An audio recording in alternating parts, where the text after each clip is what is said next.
When you have to shoot, shoot, don't talk. Et on va enchaîner avec Yesterday, film fantastique qui raconte comment un musicien, seule personne à connaître les Beatles sur Terre après une étrange panne de courant mondial, va voir sa carrière décoller en reprenant les titres de ces derniers. Et on passe la bande-annonce. Hey Jude. You're leaving, so I can ask you anything. How did I get in the friend column instead of the and I love her column? Jake Malik, we're a superstar. We could have been the perfect match. But now you're the world's greatest songwriter. I'm not. Except that you probably are. It is my honor now to open this door for the moment the entire world has been waiting for. Nah, wrong door. Is it just you writing the songs? Yes. But is it? I don't know. I've been a fool twice over. Perhaps love isn't all you need, but it's pretty damn close. With the song, I do have a suggestion. Hey dude, are you sure? Hey, dude. He's right. That's better.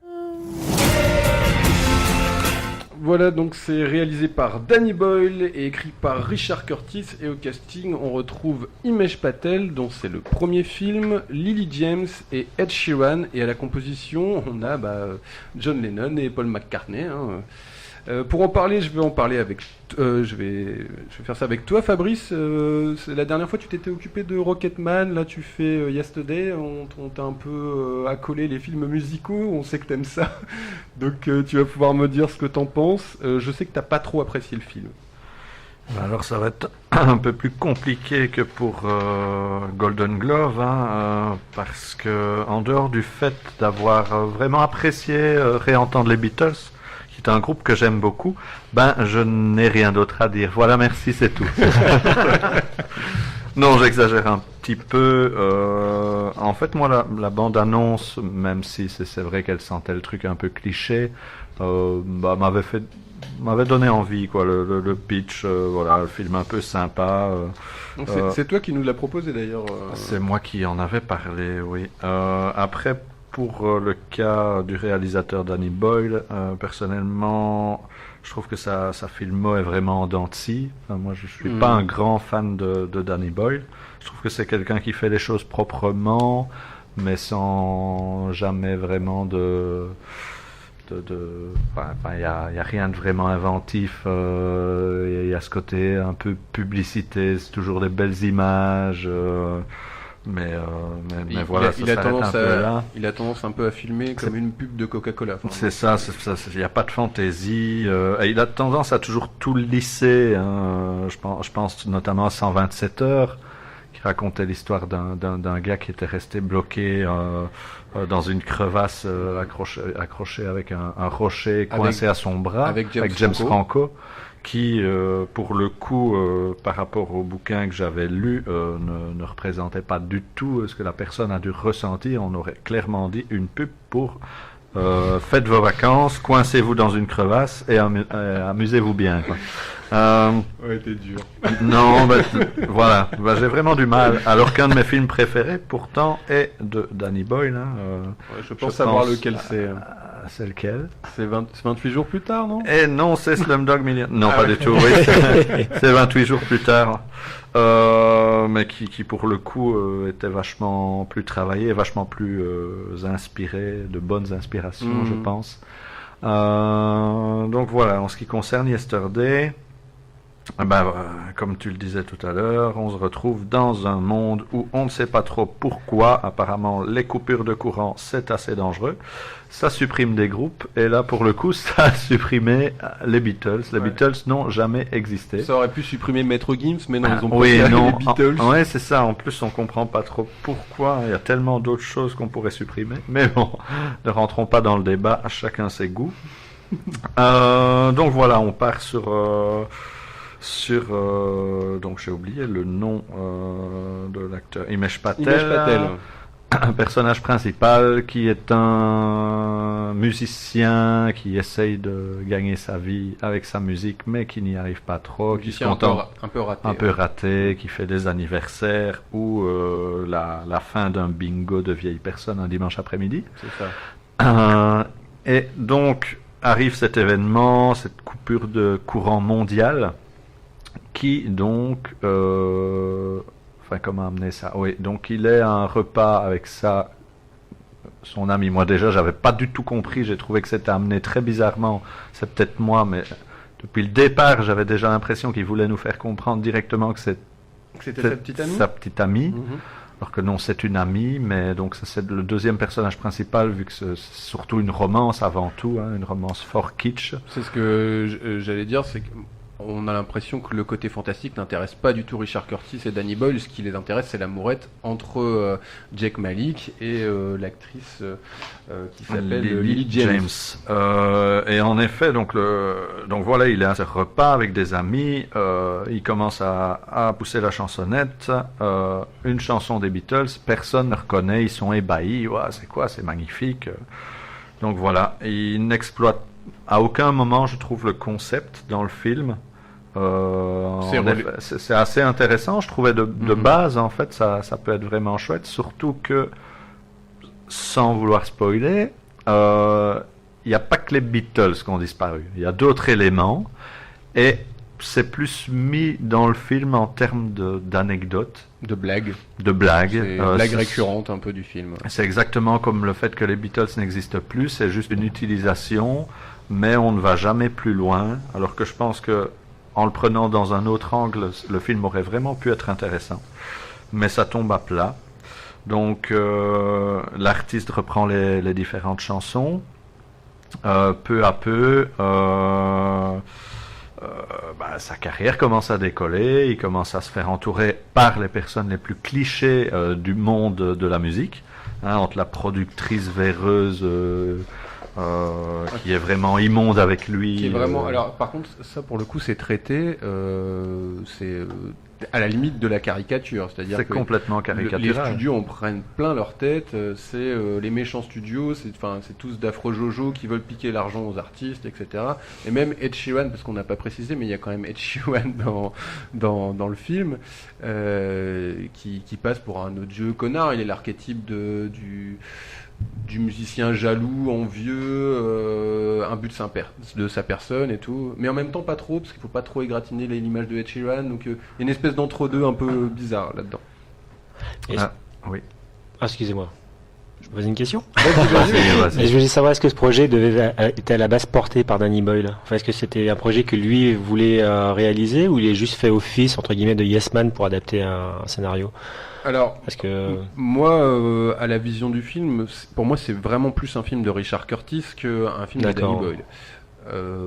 Parce que déjà rien que le scénario en soi, c'est vraiment du Richard Curtis à fond les ballons, quoi. C'est une amourette. Alors Richard Curtis, on va peut-être préciser quand même, parce que c'est le scénariste de beaucoup de comédies anglaises, enfin ce qu'on appelle la rom-com. Il a même d'ailleurs créé des archétypes de personnages qu'on appelle la Dream Pixie Girl ou un truc comme ça, je sais plus exactement. Manic Pixie Dream Girl. Ah voilà, merci pour le rattrapage. Et donc c'est le scénariste de Love Actually, si je dis pas de bêtises. Le réalisateur même. Réalisateur, ouais. Bridget Jones. Notting Hill aussi. Hein. Notting Hill, voilà, beaucoup de films avec Hugh Grant. Il a fait un très bon film en 2013 qui s'appelait Il était temps. Ah, je l'ai pas vu. Voilà. Et donc, pour moi, Danny Boyle, pour le coup, arrive là un peu. Je trouve qu'il a un peu un rôle de faiseur, d'autant plus qu'on voit qu'il essaye de s'amuser à faire des trucs. Il teste beaucoup de choses. Il fait pas mal ce qu'on appelle de la caméra débulée. Je sais pas si vous voyez ce que c'est. Donc on vient pencher la caméra, ce qui donne l'impression que tout est un peu de traviole, quoi. Mais par contre, c'est jamais expliqué pourquoi. On sait pas. Ça n'a pas vraiment d'intérêt. Il s'amuse à mettre des encarts de texte, du texte un peu partout dans les plans intégrés. J'ai l'impression que ça a été fait maintes et maintes fois et de façon bien meilleure, et ça a pas grand intérêt, quoi. Donc moi franchement j'ai même eu du mal à retrouver Danny Boyle dans ce film, hein, clairement. Oui, c'est vrai qu'on ne ressent pas réellement sa patte. C'est propre, hein, c'est assez bien foutu, je trouve, en termes de réa. Enfin, bien foutu, c'est classique, il y a des jolis plans, mais voilà, il y a aucune, je ne retrouverai plus le mot. Il y a aucune, quoi. Il y a rien. Il y a rien dans ce film. Il y a rien d'inspirant. Il y a aucune fantaisie. Et c'est du début à la fin exactement la même chose, hein, que ce soit le final, tout est cliché jusqu'au bout. Florian, tu veux intervenir ? Ouais, par rapport à Danny Boyle, donc je n'ai pas vu Yesterday parce que ça m'intéressait pas vraiment, alors que j'aime beaucoup les Beatles. Après, je me pose la question, est-ce que Danny Boyle a vraiment une patte ? Parce qu'effectivement, on le connaît justement pour son esthétique Coca-Cola, mais même en dehors de sa réalisation, alors il y a effectivement des petites gimmicks qui reviennent, de Transpotting à Trans, mais même au niveau des films qu'il a pu réaliser, bon voilà, Transpotting, Petit meurtre entre amis, Transpotting 2 il y a quelques temps. Mais quand tu prends tu parlais tout à l'heure de 28 jours plus tard, 28 jours plus tard, qui a été écrit par Alex Garland, qui est un très bon réalisateur, qui d'ailleurs a réalisé Ex Machina avec Alicia Vikander. Très très bon. Derrière, je prends justement celui-ci qui a été scénarisé par Curtis. Et tous les gros films de sa carrière, finalement, ont été scénarisés par des scénaristes assez costauds. Mais je l'ai jamais vu pondre quelque chose en dehors de vraiment son début de carrière vraiment très intéressant, pondre quelque chose de très personnel.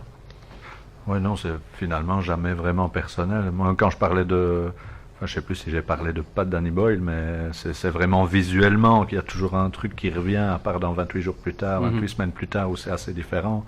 T'as toujours cet effet pub, t'as vraiment l'impression que c'est un publicitaire qui bosse derrière, quoi. Et voilà, c'est surtout un publicitaire. C'est ça, c'est plutôt voilà, un côté visuel maintenant. La plupart du temps, je pense pas que c'est lui qui porte le projet du tout, hein. On n'est pas face à un Del Toro ou genre de mecs qui sont vraiment derrière leur projet et qui les portent jusqu'au bout, même limite quand ils sont producteurs. Oui, parce que pour ma part, son dernier vrai bon film, c'est le Steve Jobs qu'il a réalisé il y a 2-3 ans, mais qui est écrit du coup par Aaron Sorkin. Du coup, je n'ai pas vu. Moi, je voudrais revenir aussi sur un élément qui me semble assez important du film, c'est le côté film coup de coude. C'est-à-dire qu'on a ça brasse énormément de références sur les Beatles, au point où je pense que les non-initiés, par exemple, qui connaissent assez peu les Beatles, et en plus les non-anglophones, je pense, vont avoir du mal à capter. Parce qu'il y a beaucoup de blagues sur les paroles des chansons, il y a beaucoup de blagues en référence à la biographie des Beatles, mais si on la connaît pas... Enfin, moi, pour connaître un peu la vie des Beatles, j'en ai grillé quelques-unes, mais je suis sûr que je suis passé à côté d'un millier de trucs. Et je trouve que le film fonctionne un peu en cercle fermé, comme ça. Par contre, il y a un truc que je trouve vraiment intéressant, c'est en particulier sur la chanson qui s'appelle Eleanor Rigby, donc qui est une des chansons des Beatles, qui est une chanson très particulière, où voilà, Jack Malik a du mal à retrouver les paroles, et donc à un moment donné, Danny Boyle va donner vie carrément à ces personnages de la chanson qu'on connaît, donc Eleanor Rigby et Father Père Mackenzie, donc il va les filmer à l'écran. Et ce qui est intéressant, c'est le parallèle avec le fait que je crois que c'est c'est McCartney disait que non, Eleanor Rigby c'est un personnage fictionnel qui s'est jamais inspiré de personne, sauf qu'un jour on a retrouvé dans un cimetière de Liverpool une tombe avec marqué Eleanor Rigby et qui était à quelques pas du lieu de la première rencontre de John Lennon et de McCartney, quoi. Et donc il y a ce truc très intéressant, je trouve, dans le film, qui est assez peu exploité, je trouve ça dommage, entre le flou, entre fiction, réalité, est-ce qu'on met en scène ces personnes-là, enfin voilà, on leur donne de la chair, etc. Voilà. Mais à part ce petit truc-là, je trouve que sinon ça reste beaucoup de références et de dire aux fans des Beatles, t'as vu, on a mis ça, et t'as vu, on a mis ça, et nous aussi on est fans du groupe, quoi. Mais ça va pas beaucoup plus loin, malheureusement. Florian, tu voulais dire quelque chose ? Oui, non, je voulais justement rebondir sur ce que tu viens de dire, et malheureusement c'est un péché qui a beaucoup trop dans l'air du temps, le côté faisons plaisir aux fans avant tout. C'est très excluant pour le grand public ou simplement la personne qui est un peu néophyte. Et bon, on va falloir faire avec, mais espérons que ça dure pas très longtemps. Alexis, tu veux dire quelque chose ? Ouais, moi je me pose la question de quel contrôle créatif ils ont eu, McCartney et l'autre. Hein. Alors Lennon, malheureusement, lui, il pourra pas avoir de contrôle créatif. Mais McCartney, je pense pas qu'ils aient été, derrière le film. Ça m'étonnerait. J'ai pas l'impression. Bon, à mon avis, ils ont dû donner leur droit concernant les droits des chansons, etc. Mais je pense pas que ça aille beaucoup plus loin que ça, parce qu'en fait, le film parle assez peu des Beatles. Il n'y a pas de biographie des Beatles. Il y a une scène quand même qu'on dévoilera pas, mais effectivement où on en sait un peu plus sur ce que sont devenus quand même les Beatles, malgré le fait qu'ils n'aient pas fait de chansons, enfin qu'ils ne soient pas devenus le groupe qu'ils sont, quoi. Mais à part ça, à mon avis, vu que l'image, même s'il n'y a pas de biographie, il n'y a pas d'élément biographique vraiment dans le film, quoi. Voilà, est-ce qu'il y a quelqu'un qui veut rajouter quelque chose sur Du coup, Yesterday je me demande. Vas-y Alexis, continue. Qu'est-ce qui est mieux alors, Yesterday ou Jean-Philippe?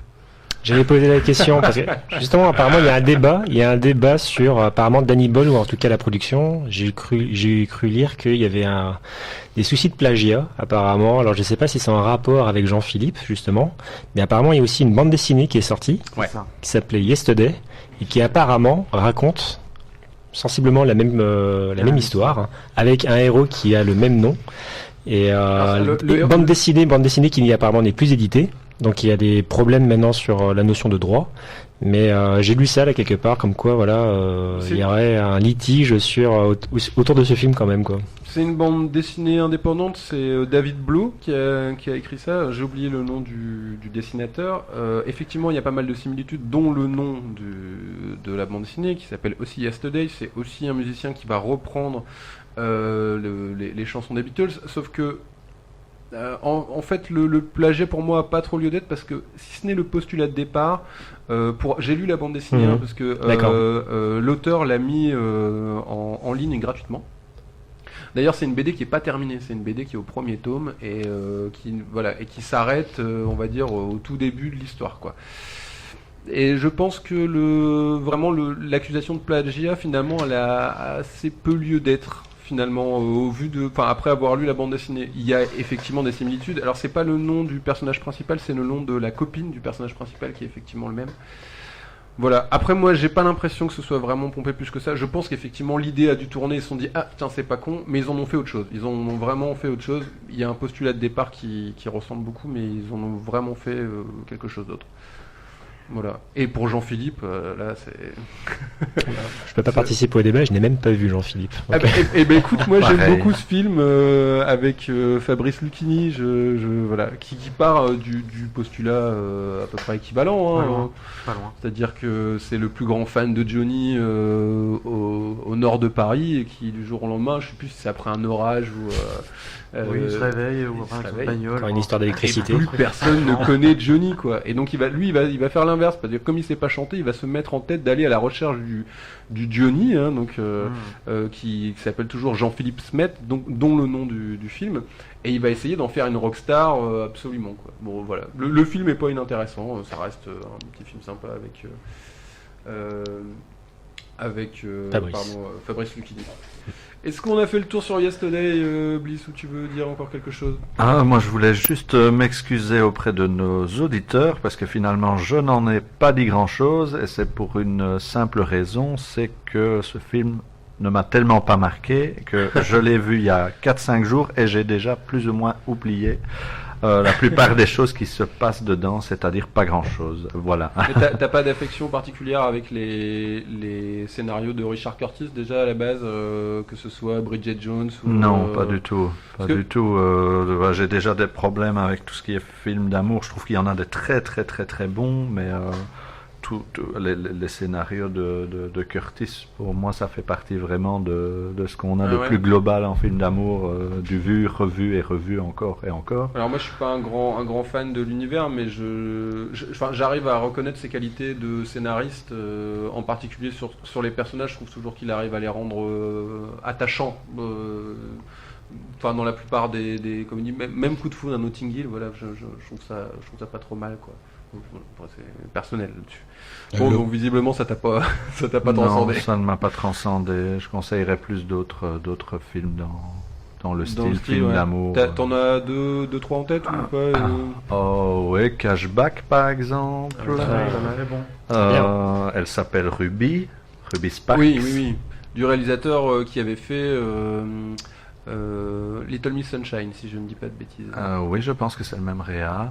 Oui, là c'est les deux qui me viennent, mais en tout cas il y a des possibilités avec vachement plus de fantaisie et moins cliché. Bon, parfait. Ou sinon toute la filmographie de James L. Brooks. When you have to shoot, don't talk.